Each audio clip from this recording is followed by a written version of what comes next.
Hi, this is Caleb Booker, the Jack of All Strange, and we're continuing on with our series, FUTHARK Runes Daily. Today, it's all about this guy here, Thurisaz, also known as Thurs, in the Viking short forming.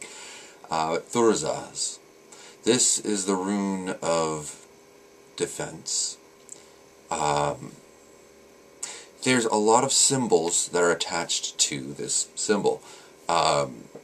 There's lightning, there's the hammer, there's the thorn, of course, and well, those and the giant. But we'll stick to the main three here. When they talk about the giant in relation to Thurisaz, it's usually sort of a protector sort of thing. Originally, when people approach Thurisaz and they look at it as the symbol of the thorn, with its color is bright red, like blood. I mean, so fresh blood. You think this is a violent rune, and especially considering lightning and hammer are part of its symbol. But the lesson of Thurisaz is that defense, which is what its true meaning is, defense is an action. Defense is not hiding behind a wall.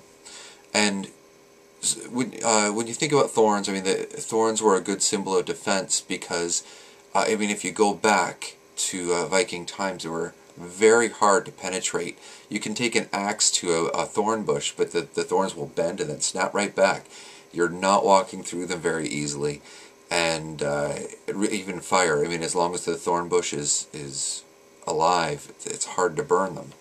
So thorns were a great defense if you took the time well ahead to get those bushes planted properly and transplanted properly, which was a lot of work.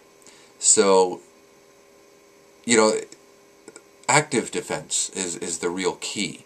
The lightning bolt and the hammer are there to imply that you should take unreserved, unrestrained action to build your defense ahead of time. Now, remember, this follows Uruz in the FUTHARK set. This is sort of a building on the notion of stability. Uruz is just the simple state of stability. This is about constructing stability, about making it happen through complete unrestrained, completely focused action. If you can put your plan into action, then your defense is assured. It's solid. That's why the hammer is the main symbol. You are constructing something. But you're constructing something without compromise. It's just a hammer, This is not like a more delicate tool we're using as a symbol here. Now, what follows this rune in the Et is Ansuz, and we'll talk a little bit actually when I get into that about how they relate. But that's Thurisaz in a nutshell. That defense is not a relaxed posture. When you defend, you are active. You are out there making a defense, and ideally, you're building that defense before you begin, before it's ever needed. That's it for today. See you tomorrow.